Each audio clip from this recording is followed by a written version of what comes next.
Yes, good morning student. आज हम पढ़ेंगे संधि।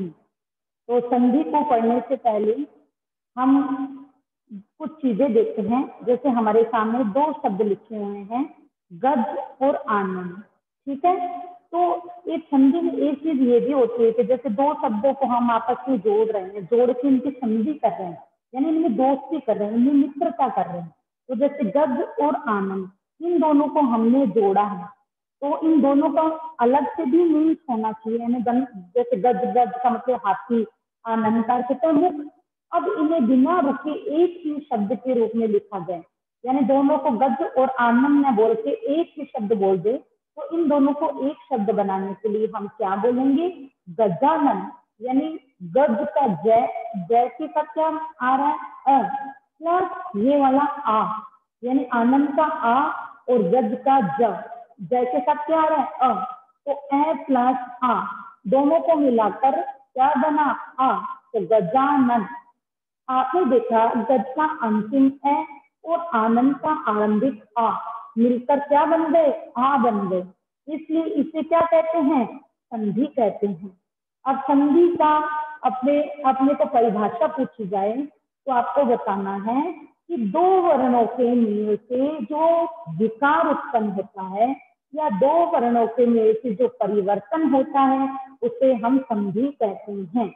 दो वर्णों के मेल से जो विकार उत्पन्न होता है या दो वर्णों के मेल से जो परिवर्तन होता है उसे हम संधि कहते हैं। संस्कृत शब्दों में निम्नलिखित तीन संधियों का अध्ययन किया जाता है: स्वर संधि, व्यंजन संधि और विसर्ग संधि। यानी मुख्य रूप से हमारे सामने तीन संधियां होती हैं: स्वर संधि, व्यंजन संधि और विसर्ग संधि। अब आप लोग इसमें क्या गलती कर बैठते हैं कि आपको पूछा जाता है कि संधि किससे कहते हैं, संधि के कितने भेद होते हैं, तो आप लिखते हो 5 भेद होते हैं, 7 भेद होते हैं। ऐसा नहीं होता। संधि के सिर्फ 3 भेद होते हैं: स्वर संधि, व्यंजन संधि और विसर्ग संधि। अब हमारे सामने जो पहली संधि है वो स्वर संधि होती है। तो स्वर संधि के हमारे सामने भेद होते हैं 5। संधि के 5 भेद नहीं होते, संधि के सिर्फ 3 भेद होते हैं, स्वर संधि के 5 भेद होते हैं। तो स्वर संधि, जब दो स्वर एक दूसरे के समीप आने पर आपस में मिलकर एक हो जाते हैं। ध्यान रखना, स्वर संधि में क्या होता है? जब दो स्वर आपस में मिलते हैं, यहाँ पर व्यंजन नहीं मिलते आपस में, या स्वर व्यंजन नहीं मिलते, यहाँ पर क्या मिलते हैं? दो स्वर आपस में मिलकर, जब आपस में मिलकर एक हो जाते हैं और उनमें एक रूपांतरण या परिवर्तन होता है तो उसे हम स्वर संधि कहते हैं। अब आगे देखिए, स्वर संधि के निम्नलिखित 5 प्रकार हैं। दीर्घ संधि, यदि ह्रस्व या दीर्घ, ह्रस्व यानी क्या होता है? छोटा। अब छोटा क्या होता है? ए, ई, उ और री। ह्रस्व का मतलब क्या होता है? छोटा। मैंने आपको वर्ण पढ़ाए थे जब बताया था ह्रस्व वर्ण कौन से होते हैं? ए, ई, उ, री। और दीर्घ कौन से हैं? आ, ई, उ, ए, ऐ, ओ और औ। तो ह्रस्व या दीर्घ ए, ई, उ के आगे, यानी ह्रस्व, ह्रस्व यानी छोटे, ए, ई, उ के आगे यदि दीर्घ आ, ई, उ आदि आ जाए तो ये दोनों मिलकर क्या बनाते हैं? आ, ई और उ। कहने का तात्पर्य क्या है? जैसे ह्रस्व वर्ण है कौन से? ए, ई और उ। उसके आगे वापस क्या आ जाता है? वापस क्या आ जाता है? ए, यू, ई आता है, तो दोनों मिलकर क्या बन जाते हैं? आ बन जाते हैं। कहने का मतलब क्या है? अभी भी आप नहीं समझ रहे हैं। कहने का मतलब है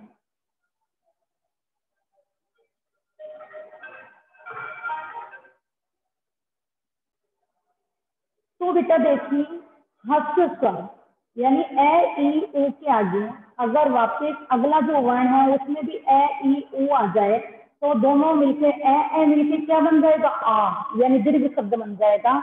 ई यानी ई और ई मिलकर क्या बन जाएगा? ई। उ मिलकर क्या बन जाएगी? बड़ा उ। यानी रिजल्ट रूप में क्या आएगा? बड़ी चीज आएगी, बड़े वर्ण आएंगे। आ, ई, बड़ा उ, ए, ऐ, ओ और औ। ये क्या होते हैं? दीर्घ संधि के अंतर्गत आते हैं। लेकिन दीर्घ संधि में सिर्फ आ बड़ी ई और बड़ा ऊ, ये तीन ही वर्ण बनते हैं। ए आई ओ औ हमें आगे की संधियों में मिलेंगे। दीर्घ संधि में इतना याद रखना, आ, बड़ी ई और बड़ा ऊ, ये तीन तरीके के ही अपने को उदाहरण देखने को मिलेंगे। ए आई और ओ औ हमें आगे की संधियों में मिलेंगे, यानी स्वर संधि के और भेद है ना, उनमें मिलेंगे। दीर्घ संधि में सिर्फ हमें आ, ई और ऊ, क्योंकि ए ई ऊ ये तीन हस्व हैं और इनके सामने ए ई ऊ वापस आ जाते हैं, तो ऐसे ए मिलकर क्या बनता है, आ बनता है। ई मिलकर बड़ी ई बनती है, ऊ मिलकर बड़ा ऊ बनता है। देखिए उदाहरण देखते हैं हम, जैसे ए और ए मिलकर क्या उदाहरण है हमारे सामने, देह प्लस अंत। देह किसका स्वर आया, ए का, और अंत में भी किसका आया, ए का स्वर आया, तो ए मिलाकर क्या बना, आ, तो देहांत। ए के साथ क्या मिल गया, आ, देहांत। उदय प्लस अचल, उदय या में किसका स्वर आया, ए का, इसी तरीके से अचल में किसका स्वर आया, ए का, तो ए और ए मिलाकर आ बना, तो जैसे बना उदयाचल, क्या बना, अ प्लस ए बराबर आ, तो उदयाचल। अब कई बच्चों को ये भी कंफ्यूजन रहता है कि मैडम ये संधि जैसे आपने तोड़ी हुई दे दी, प्लस करके दे दिया, तो हमने बना तो दी, लेकिन अगर बनी हुई आ जाए तो हमें किस तरीके से तोड़ना है, हमें कैसे पता लगेगा कि ये संधि कहाँ से तोड़ी जाती है। तो इसको तोड़ने का भी एक मैंने तरीका आपको बताया था कि दो वर्ण होते हैं अलग अलग, और दो वर्णों को हम जोड़ते हैं, तो ये देखो संधि यहाँ पर किस जगह हो रही है, बुद्धियाचल, यहाँ पे ल अलग दे रखा है, च दे रखा है, लेकिन ये जो बीच वाला वर्ण है यहाँ पर आ का स्वर आ रहा है, इसका मतलब यहाँ पर हमारी संधि टूटेगी। वहां पर हमें संधि तोड़नी है जहां पर कि दो वर्ण हमें आराम से अलग कर सकते हैं।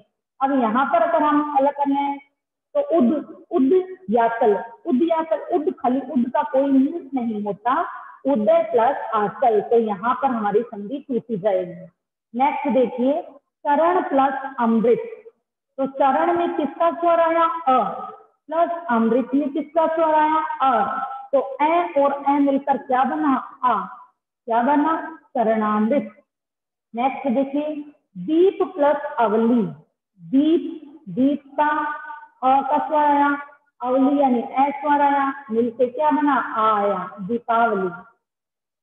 शब्द प्लस अर्थ, शब्द, द में किसका स्वर आया, ए का, और अर्थ में भी किसका स्वर आया, ए का, ए और ए मिलाकर क्या बना, आ, तो शब्दार्थ। अब हम शब्दार्थ में तोड़ना चाहते हैं, मान लो इसको शब्दार्थ को, तो शब्द के जगह से तोड़ेंगे, शब्द अलग हो जाएगा और अर्थ अलग हो जाएगा। धर्म प्लस अंध क्या बनेगा, धर्मांध। धर्म प्लस अंध क्या बनेगा, धर्मांध। नेक्स्ट देखिए, हिम प्लस अचल, तो हिम में ए प्लस क्या बनता है, आ, ए मिलकर हमेशा क्या बनता है, आ, तो क्या बनेगा, हिमाचल। राम प्लस अवतार, रामावतार। अब देखिए नीचे हमें दे रखा है, ये तो ए मिलकर आ बना था, अब एक तरफ मान लो ए दे रखा है, दूसरी तरफ आ दे रखा है, तो भी आ ही बनेगा। और एक चीज और देखिए नीचे उदाहरण में, आ इस साइड अगर पहले जो दे रखा है उसमें आ दे रखा है, बाद वाले में भी आ दे रखा है, तो भी दोनों को मिलाकर क्या बनेगा, आ बनेगा। अब देखिए एक तरफ आ दे रखा है और एक तरफ खाली अ दे रखा है, तो भी मिलाकर आ बनेगा, यानी रिजल्ट हमेशा क्या बनेगा, आ। ए मिलाकर भी आ बनेगा, आ मिलाकर भी आ बनेगा, आ प्लस अ मिलाकर भी आ बनेगा, और ए प्लस आ मिलाकर भी आ ही बनेगा। अब कुछ उदाहरण अपन इन दोनों के देख लेते हैं।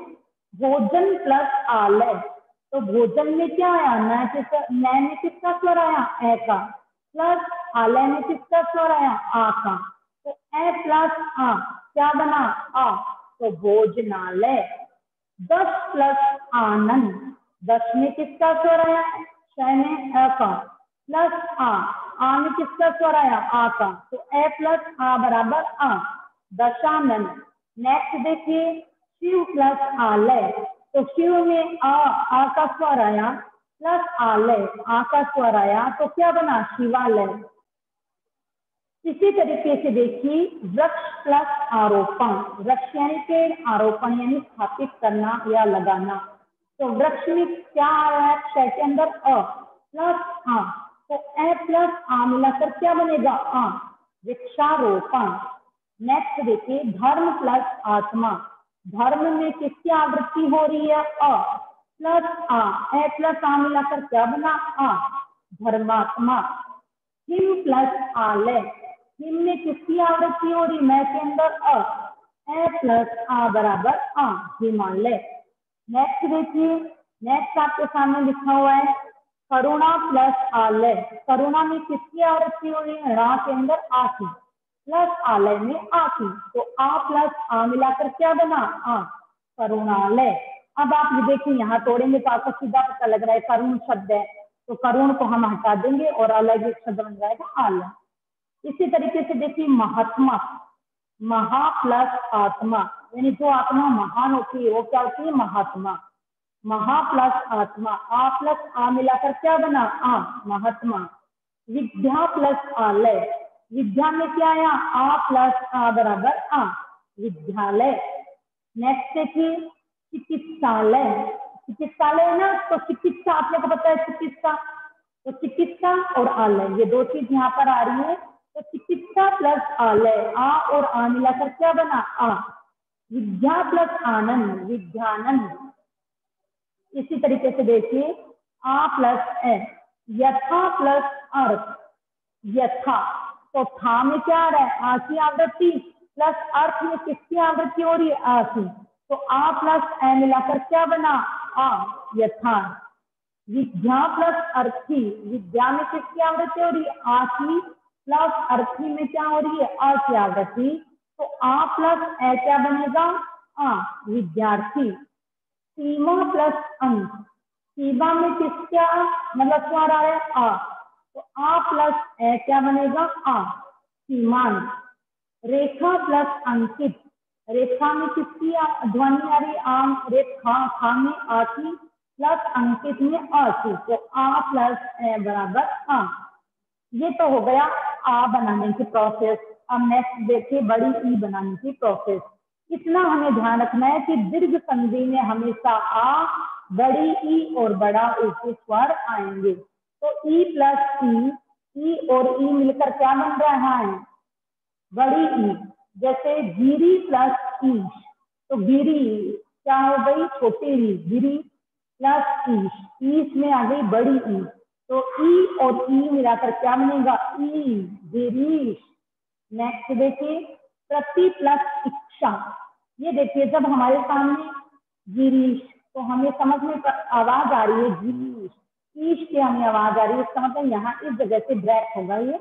नेक्स्ट देखिए प्रति प्लस इच्छा, तो प्रतीक्षा सी जहां पर आ रहा है वहां से हम तोड़ेंगे क्योंकि दो वर्ण हमेशा बीच में आकर मिलते हैं, तो यहाँ पर हम इसको तोड़ेंगे, तो प्रति शब्द हमेशा ऐसा ही लिखा जाता है, प्लस इच्छा प्रतीक्षा, तो ई मिलाकर क्या बनेगा ई। नेक्स्ट देखिए हरि प्लस ईश, हरीश, तो ई प्लस ई मिलाकर क्या बनेगा ई। कपि प्लस ईश, तो ई प्लस ई मिलाकर क्या बनेगा ई, कपीश। नेक्स्ट देखिए मही, अब इसमें तो पहले से ही ई बड़ी है, लेकिन अपने पास नेक्स्ट ई है वो छोटी है, बड़ी और छोटी मिलकर क्या बनेगा बड़ी ई, महींद्र।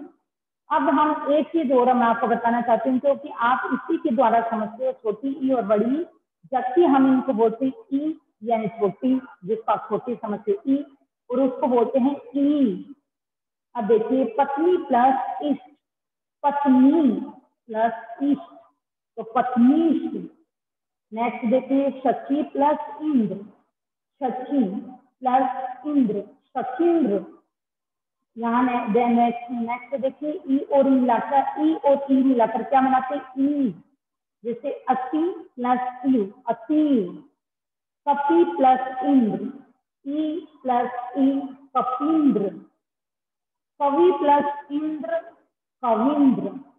रवि प्लस इंद्र, रविंद्र।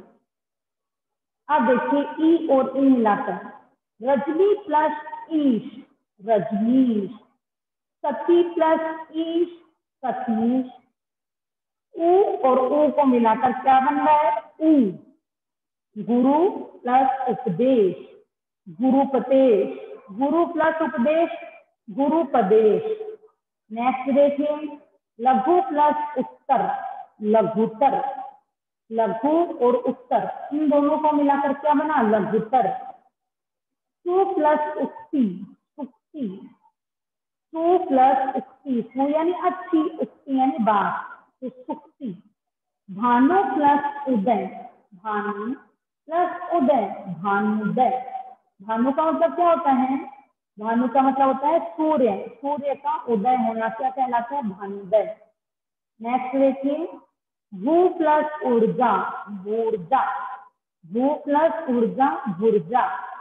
लघु प्लस ऊर्जा, लघुर्जा। वधु प्लस उत्सव, वधुत्सव। इसी तरीके से देखिए हमारे सामने है गुण संधि। हमने क्या पढ़ी अभी? हमने पढ़ी दीर्घ संधि। अब हम पढ़ते हैं गुण संधि। यदि ए या आ के बाद, अब यहाँ पर थोड़ी सी चेंज है, आप इसको जरूर देखना। एक उसमें तो क्या बनता था, मतलब दोनों के रिजल्ट से, दोनों के संयोग से, चाहे छोटी ही हो बड़ी ही हो, तो ए हाँ आ हो या फिर ऊ हो, रिजल्ट जो परिणाम होता था उनका बनने का, वो हमेशा देखो आ, ई और ऊ, इसी का ही परिणाम होता था। लेकिन इसमें क्या है? ए ओ अर। इसमें आपको तीन चीजों का ध्यान रखना पड़ेगा। ए ओ अर यानी प्लस से पहले, प्लस से पहले अगर ए या आ में से कुछ भी हो, या तो ए भी हो सकता है या फिर आ, तो प्लस से पहले ए या आ हो और प्लस के बाद में ई या ई आए तो दोनों को मिलने से क्या बनेगा? ए बनेगा। मान लो इस तरफ ए है और इस तरफ ई है, तो दोनों के मिलने से हमेशा क्या बनेगा? ए। इस तरफ मान लो आ है और इधर मानो ई है, तो दोनों के मिलने से क्या बनेगा? ए बनेगा। इसी तरीके से इस साइड ए या आ है और प्लस के उस साइड ऊ या ऊ में से कोई सा भी है, तो दोनों को मिलाकर क्या बनेगा? ओ। और इस साइड ए या आ है और इस साइड वी है, तो दोनों को मिलाकर क्या बनेगा? अर। एक चीज हमेशा ध्यान रखना कि गुण संधि में हमेशा मात्रा, जो भी शब्द होता है उसके ऊपर एक मात्रा होती है, इसकी पहचान होती है। देखिए शुभेच्छा, भारतेंदु, ज्ञानेंद्र, नरेंद्र, देवेंद्र, सुरेंद्र, इन सब में क्या है? इन सब में अपने पास सिर्फ एक ही मात्रा है। जैसे देखिए, देखो बालोपयोगी, पूर्वोक्त, परोपकार, हितोपदेश, दो का मतलब यहाँ पे ता और द दोनों के है, लेकिन दो मात्रा नहीं होती। जैसे तो नहीं होती, जे नहीं होती। पुरुषोत्तम, सूर्योदय, नरेश, परमेश्वर, दिनेश, गणेश, सबके ऊपर एक एक मात्रा, डबल मात्रा नहीं है ना। डबल मात्रा वाले शब्द अपने आएंगे वृद्धि संधि में। तो ये है आपकी गुण संधि। गुण संधि में क्या होगा? प्लस के एक तरफ है या आ हो और प्लस के दूसरी साइड ई या ई में से कुछ भी हो, तो ए बन जाता है। इसमें आप ऐसा कर ले, ई का ए, ऊ का ओ और री का अर। ई का ए, ऊ का ओ और री का अर। ए या आ के बाद में ई आने से ए या आ के बाद में ऊ आने से ओ, ए या आ के बाद में री आने से अर। तो देखिए हम उदाहरण देखते हैं तो कुछ हमें अच्छे से क्लियर हो जाएगी बात। शुभ प्लस इच्छा। अब सबसे पहले तो आप ये देखिए, शुभेच्छा, एक ही आवाज आ रही है, शुभे, एक ही आवाज आ रही है ना, तो शुभेच्छा। तो शुभ, एक तो हमारे सामने शुभ शब्द आ गया। एक इच्छा, इच्छा का मतलब इच्छा होएगा यहाँ पर, शुभ प्लस इच्छा, तो ए प्लस ई मिलाकर हमारे सामने क्या बना? ए बना। इसी तरीके से देखिए, भारत प्लस इंदु, तो भारत में किसका स्वर आया? ए का, और इंदु में क्या आया? ई, तो मिलके क्या बना? भारतेंदु। ज्ञान प्लस इंद्र, ज्ञानेंद्र। नर प्लस इंद्र, नरेंद्र। देव प्लस इंद्र, देवेंद्र। सुर प्लस इंद्र, सुरेंद्र। बाल प्लस उपयोगी, बालोपयोगी। अब यहाँ पर अपने को चीज चेंज हो गई, यहाँ तक तो ई वाले अपने पास वर्ण थे, तो ई लगाने से हमेशा ए बनता है, और जहां पर ए या आ के बाद में ऊ या ऊ आ जाए तो वहां पर ओ बनता है। जैसे बाल प्लस उपयोगी, तो बाल में ए आ रहा है और उसके बाद में ओ आ गया, तो दोनों को मिलकर क्या बन जाएगा ओ। और ये हमेशा जो ऊ से ओ बन रहा है ना, वो किस वर्ण के साथ बनेगा, ल के साथ, मतलब जो प्लस से पहले वाला वर्ण होगा उसके साथ संयुक्त होगा, तो बालोपयोगी।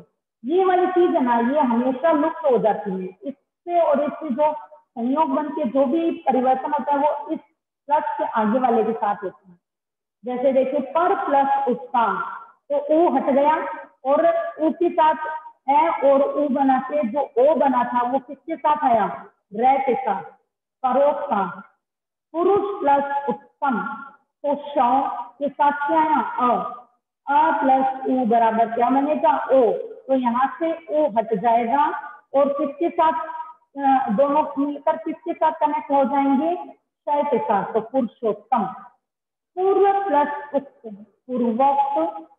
हित प्लस उपदेश, हितोपदेश। सूर्य प्लस उदय, सूर्योदय। इसी तरीके से देखिए हमारे सामने फिर बड़ी ई के शब्द आए हैं। यहाँ तक हमने छोटी ई और छोटे ऊ के पढ़े। अब देखिए आ के बाद में बड़ी ई आती है, ए या आ के बाद में बड़ी ई, सॉरी बड़ी ई आती है, तो उसका क्या बनता है निष्कर्ष, वहां तक हमने छोटी ई और छोटा ऊ पढ़ा था। तो नर प्लस ईश क्या बना, नरेश।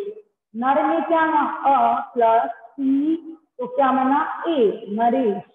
दिन प्लस ईश, तो दिन में क्या आया, न के साथ अ प्लस ई बराबर ए, दिनेश। परम प्लस ईश्वर, ईश्वर में ई हमारे सामने बड़ी ई आई है, तो परम माँ के अंदर क्या होता, अ प्लस ई बराबर ए, परमेश्वर। गण प्लस ईश, गणेश। सोम प्लस ईश्वर, सोमेश्वर। नेक्स्ट देखिए महा प्लस ईश, यहाँ पे देखिए अभी तक हम ए के बाद में ई पढ़ रहे थे, यहाँ पर आ के बाद में आई है। हमने पहले से ही बताया हुआ है कि ए या आ कुछ भी आ सकता है, यानी प्लस से पहले ए या आ आओ, डजेंट मैटर। प्लस के बाद में ई या ई आओ, डजेंट मैटर, लेकिन बनेगा क्या, ए ही बनेगा। अगर ई आई है तो भी ए बनेगा और ई आई है तो भी ए बनेगा। ए आया है तो भी ए ही बनेगा और आ आया है तो भी आ ही बनेगा। नेक्स्ट देखिए लंका प्लस ईश, लंकेश। राजा प्लस ईश, राजेश। नेक्स्ट देखिए महा प्लस ऊर्जा, महोर्जा। गंगा प्लस उर्मी, गंगोर्मी। सूर्य प्लस ऊर्जा, सूर्योर्जा। नव प्लस ओढ़ा, नवोढ़ा। सूर्य प्लस उष्मा, सूर्योष्मा। महा प्लस इंद्र, महेंद्र। यथा प्लस यथेश। महा प्लस उत्सव, महोत्सव। महा प्लस उदय, महोदय। अब ये आपके ए और ओ की। अब आपने सामने आते हैं अर। देखिए राजर्षि, अर की आवाज आ रही है ना, देवर्षि, अर की आवाज आ रही है। सप्तर्षि, महर्षि, महर्षि, राजर्षि, ब्रह्मर्षि। तो अर की मात्रा आ रही है यहाँ पर, तो अर का स्वर आ रहा है, इसकी वजह से हम इसको कहाँ से तोड़ेंगे, जय के पास से तोड़ेंगे। तो देखते हैं राज प्लस ऋषि, क्योंकि ए या आ के बाद में जब री आ जाता है तो उससे अर बनता है, तो राज प्लस ऋषि, राजर्षि। तो यहाँ पे अर में र आधा है, र आधा होने का मतलब रेस के रूप में चढ़ता है है ना। तो री किसके साथ चला गया, अर। तो यानी ए है वो तो किसके साथ मिक्स हो गया, जय के साथ। और रे है वो क्या आ गया, आधा आ गया, और किसके पास, किसके ऊपर जाएगा, शी के ऊपर, राजर्षि। ठीक है, आगे नेक्स्ट देखिए देव प्लस ऋषि, देवर्षि। ब्रह्म प्लस ऋषि, ब्रह्मर्षि। नेक्स्ट देखिए आ प्लस री, तो आ और री के में से क्या बनेगा, अर। जैसे महा प्लस ऋषि, महर्षि। राजा प्लस ऋषि, राजर्षि। आया समझ में सबको। नेक्स्ट अपने पास है वृद्धि संधि। तो वृद्धि संधि हम अपनी कल पढ़ेंगे, अपनी नेक्स्ट वीडियो में पढ़ेंगे। तब तक के लिए धन्यवाद।